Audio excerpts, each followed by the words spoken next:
Welcome to NFL World, where NFL starts and ends. I'm your host, Jacob. And the surprising yet mysterious trade of Darren Waller to the Miami Dolphins that happened on Tuesday. That's exactly what it was. It was surprising. It was also mysterious. The reason it was mysterious is because I didn't know about it. I didn't know about it because this all happened because of Monday, when Jonnu Smith and Jalen Ramsey were traded. Jonnu Smith, who was the starting tight end of the Miami Dolphins, was gone. Now they have a hole at tight end. What are they going to do? We threw out the name Kyle Pitts. Then they said, nope, we're not going to do Kyle Pitts. Okay, we're going to trade for Darren Waller, which that was just like, he's retired. That means he has to unretire, which he did, which is also surprising and mysterious. We didn't know if he unretired. Let me explain what was supposed to happen. So I was supposed to go on vacation for the rest of the week. We were going to have a video, the Aiden Hutchinson video, come out on Wednesday. That was the idea.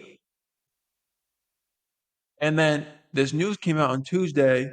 So I said, okay, I'll shoot this Darren Waller video on Wednesday. I'll have the actual recorded video go out on Monday. That was what is going to happen now. Let's go to Darren Waller.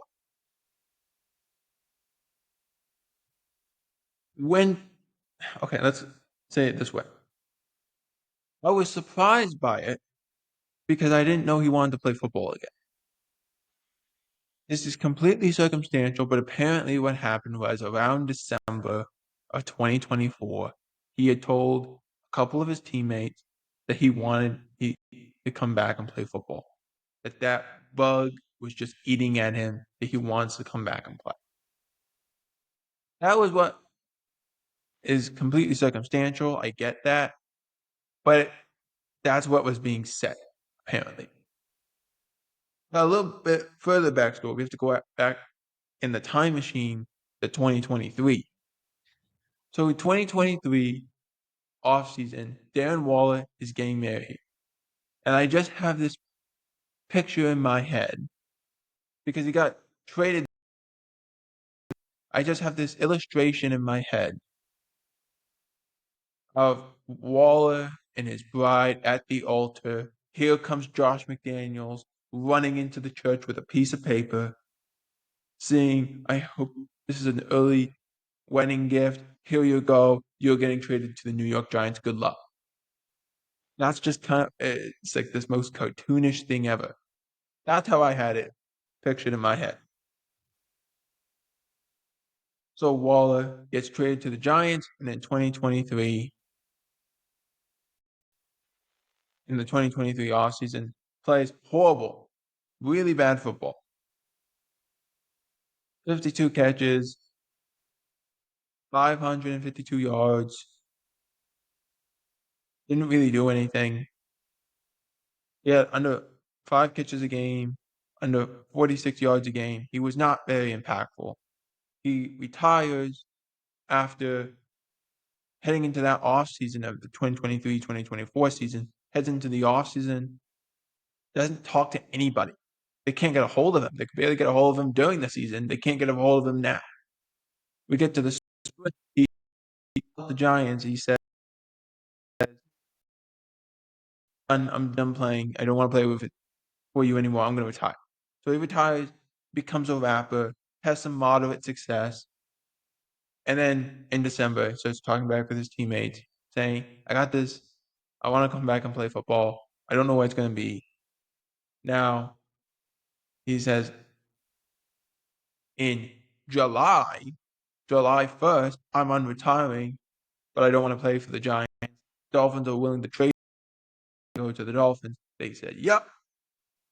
The trade being Darren Waller and a conditional 2027 seventh round pick headed to the Miami Dolphins for a 2026 sixth round pick. Waller is expected to sign 1-year deal worth up to $5 million. The conditional pick system is a little wonky, but I'll try to explain it for if you don't know exactly what it is. when you have a conditional pick, usually it means you can't go higher or lower, but it depends on the condition. So if I have a conditional fifth, depending on the condition we have set in place, depends on how the conditional pick works.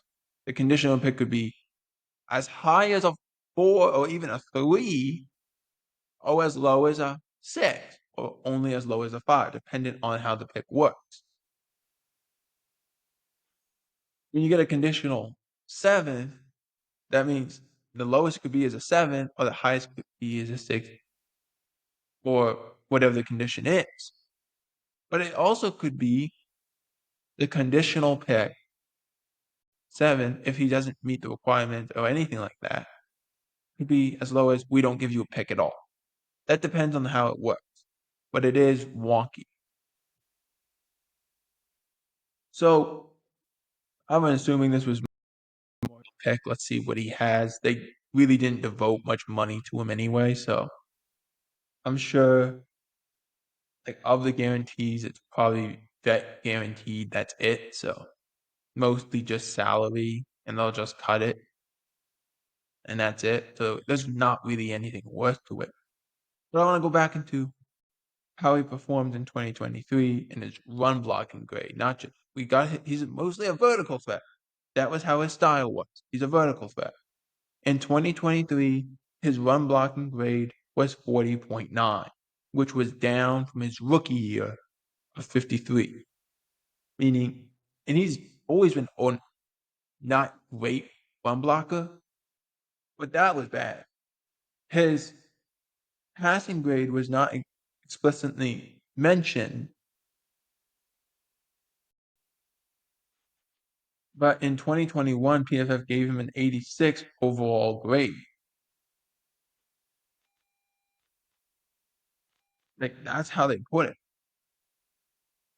It's kind of just a shocker when you see that about a player. And even his, like, no, everything dipped. His passer rate was like 85%. Like, that's low for a tight end. 52 passes out of 74 targets. So, I mean, he dropped 3 passes. He was not very good. Again, the run blocking is not his skill set, but it was low, notably low.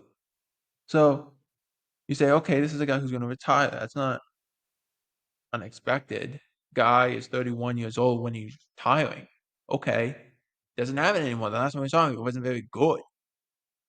That's not what happened. He retired briefly, went into a rap career, had some moderate success. He had 10 songs on Spotify right now, where it kind of jumps from 90,000 people, 400,000 people to 17,000 people. It's all over the place. But it was just actually, hang on. His run blocking grade his rookie year, I didn't read this part, was 63.3%, but his pass blocking grade was 53% his rookie year. Okay. So his run blocking grade was 63.3%, which normally wanted around 80. So low. But this was 40.9. This was bad. And again, the reason I'm surprised and the reason why I think the whole NFL landscape was surprised was just like, I didn't know he was unretiring. I didn't know he was available. I don't even know if he still has it. But it's low risk, low reward, I think, in my opinion. But it's just, I thought, okay, maybe.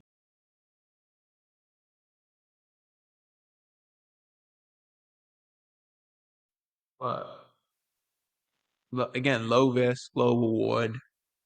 If anything, you paid $5 million for a player who was on his last legs and you traded nothing really for him. It's a 6th-round pick in 2026. It's like, okay, whatever.